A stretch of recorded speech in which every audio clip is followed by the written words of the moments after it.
Next topic आहे आपला external structure of heart. ठीक आहे, हे एक्सटर्नल स्ट्रक्चर आहे हार्टचं आणि ते बाहेरून, एक्सटर्नल म्हणजे काय, बाहेरून कसं दिसते तेच काय करायचं आपल्याला डिस्क्राईब करायचं आहे. त्याच्या आतमध्ये काय असते हे सध्या डिस्क्राईब करायचं नाही. एक्सटर्नली ते कसं दिसते तेच आपल्याला काय करायचं आहे, सांगायचं आहे. मग सांगू शकतो, externally human heart is composed of 4 chamber. Externally human heart composed of 4 chamber. बाहेरून पाहिलं तर आपल्याला ह्युमन हार्ट 4 चेंबरचं दिसते, 1, 2, 3 and 4. ठीक आहे, म्हणून आपण सांगितलं externally human heart compose of 4 chamber. त्याच्यामध्ये 2 small thin wall superior blood receiving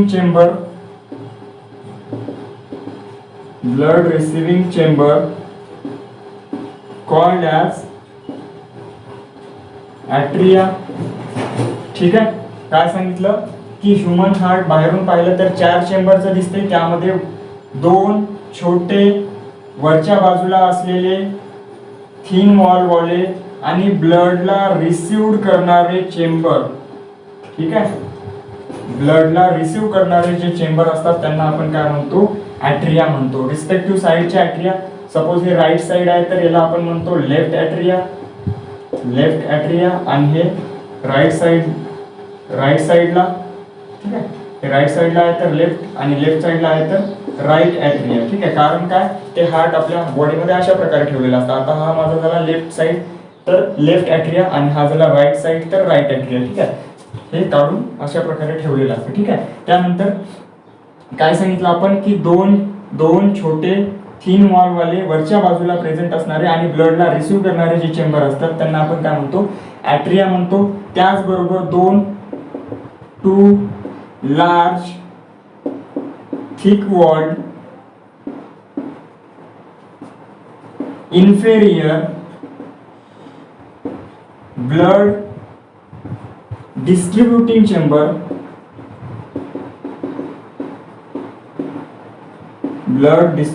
chamber called as ventricles. ठीक आहे, व्हेंट्रिकल्स काय, 2 मोठे जाड वॉल वाले खालच्या बाजूला प्रेझेंट असणारे आणि ब्लडला डिस्ट्रीब्यूट करणारे जे चेंबर आहेत त्यांना आपण काय म्हणतो, व्हेंट्रिकल म्हणतो. मग हे झाला लेफ्ट व्हेंट्रिकल आणि हा झाला राईट व्हेंट्रिकल. ठीक आहे, अशा प्रकारे झाले व्हेंट्रिकल. सिंपल आहे, ह्युमन हार्ट बाहेरून 4 चेंबरचा आहे, 2 वरच्या बाजूला असणारे थिन वॉल ब्लडला रिसीव्ह करणारे चेंबर त्यांना ॲट्रिया म्हणतो, 2 खालच्या बाजूला असणारे थिक वॉल ब्लडला डिस्ट्रीब्यूट करणारे चेंबर त्यांना आपण काय म्हणतो, व्हेंट्रिकल्स म्हणतो. ठीक आहे, there is a transverse groove, हे खाच दिसत असणार तुम्हाला. ठीक आहे, there is a transverse groove present between the atria and the ventricle called as a ॲट्रिओ ventricular septum. ठीक आहे, ट्रान्सवर्स ग्रूव्ह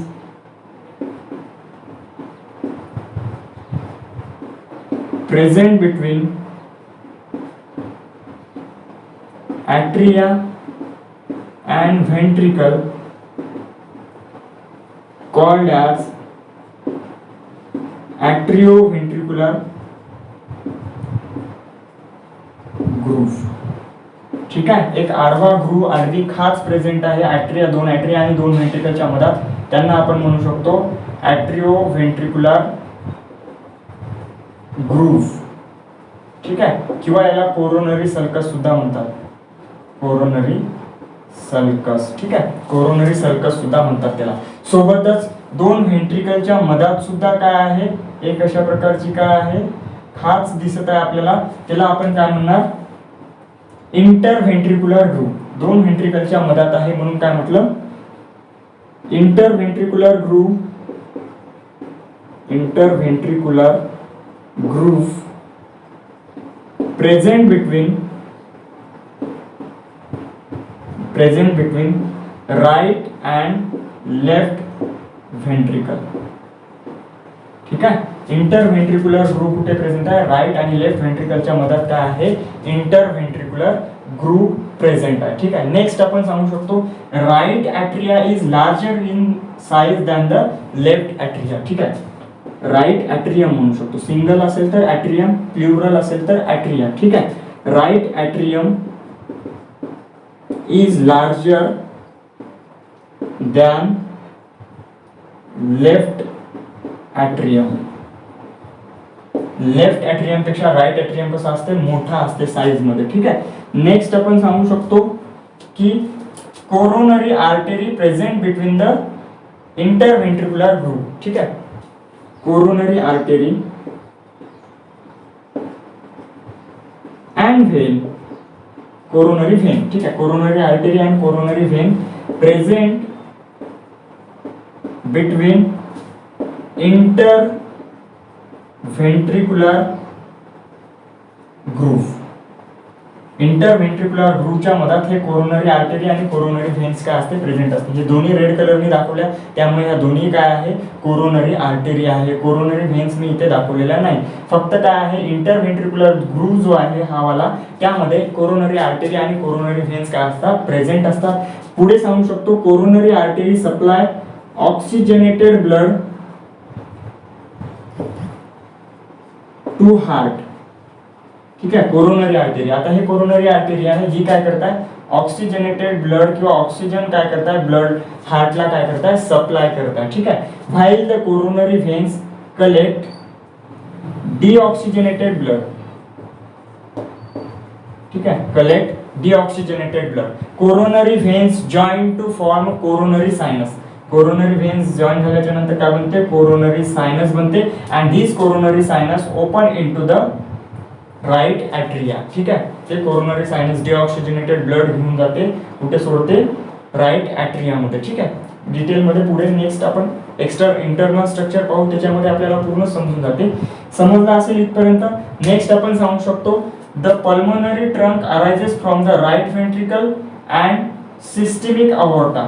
ठीक आहे. हे रेड कलरचा जो आहे सिस्टेमिक अवॉर्टा, सिस्टेमिक अवॉर्टा. ठीक आहे. हा आहे pulmonary trunk.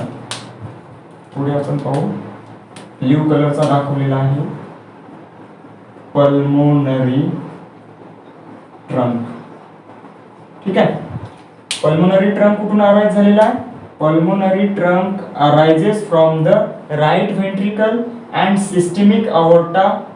Systemic aorta arises from the left ventricle. Systemic aorta कुठून अराइज झालेला आहे, तो इथून झालेला आहे. ठीक आहे.